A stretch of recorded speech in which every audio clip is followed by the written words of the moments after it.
Welcome back to another episode of Let's Wellness. I'm your host, Dr. Padma Ramurthy, and last week in our episode, we delved into the world of carbohydrates, understanding the significance of simple and complex carbs, and how we should limit simple carbs while embracing the complex carbs from vegetables, fruits, and whole grains, as they're more nutrient dense and help in keeping us energized and satiated for a longer time. Today, let's shift our focus to another essential macronutrient, often regarded as the building blocks of our bodies.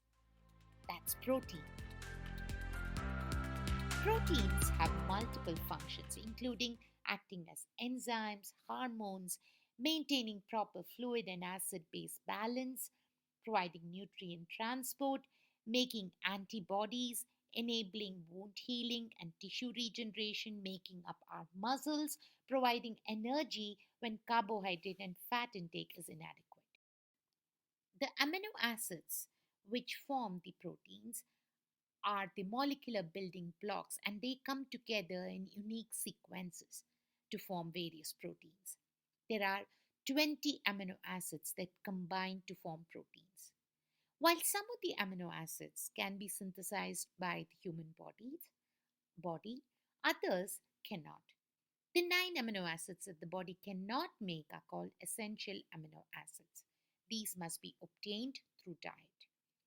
The amino acids are connected to each other by peptide bonds, like the alphabets in English language, which can be combined to make innumerable words by different combinations. The 20 amino acids in our body can be arranged in different ways to create different proteins. Depending on the number and sequence of amino acids, the resulting protein will fold into a specific shape. This shape is very important as it will determine the protein's function. For example, collagen, which makes up our cartilage and tendons, for instance, has a three-stranded rope-like structure that makes it strong. Enzymes, proteins that facilitate chemical reactions, typically have a pocket in them which holds the molecule they act upon.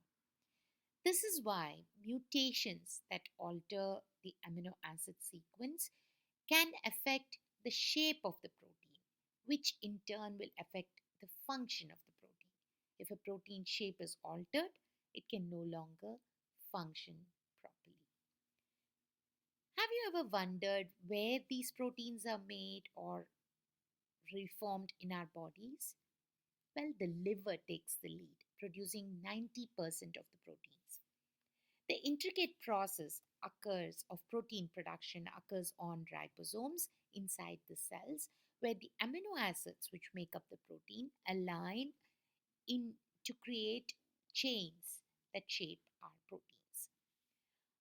Hormones, which are again proteins produced in our body, are made up of amino acids in them being joined together by bonds which are called disulfide bonds.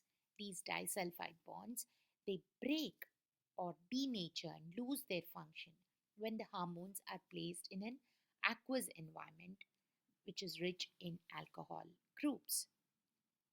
This appears to be the reason why mothers who have alcohol use disorders and who breastfeed can stop lactating because the prolactin hormone, which is again made up of protein, which is needed for the milk production in the lactating mother, gets denatured when the mother's blood has more alcohol content. Similar with the insulin hormone, which also gets denatured in the presence of excess alcohol in the blood, which could be the reason why alcoholics could develop diabetes over time. Proteins can be denatured by changes in salt concentration, pH, or by high heat. So, the most important proteins in the body are those that help with reactions. These are called enzymes, and their main job is to help the body generate energy by speeding up the reactions. Approximately 90% of the reactions that occur in the body would not operate at appropriate speed required for life if not for the enzymes in our bodies. Enzymes, therefore, act as catalysts.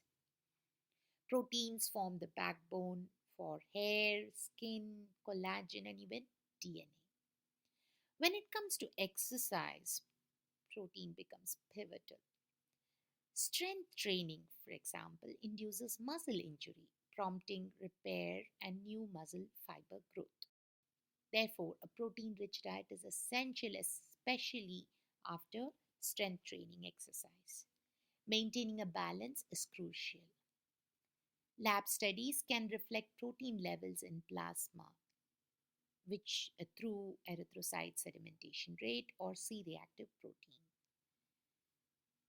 Okay, so what is the daily requirement of proteins?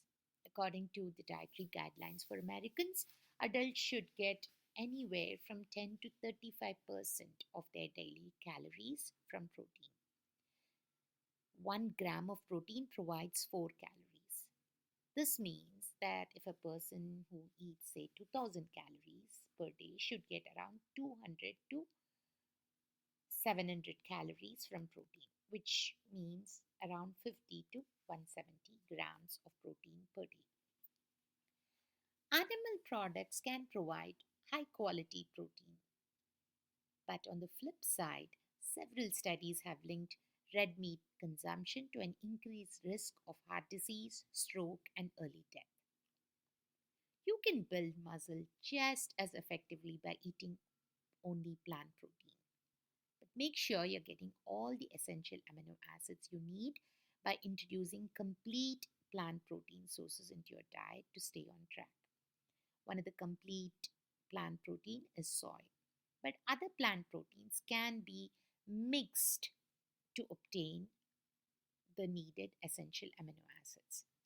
Plant based protein sources are rich and diverse, including beans, peas, nuts, lentils, seeds, soy products, and plant based protein powders. So, by mixing two plant proteins, you can get the essential amino acids. For example, a cup of tofu contains the same number of grams of protein as 3 ounces of steak. You can pair ingredients such as rice and beans, hummus and pita bread, or peanut butter on a whole wheat bread.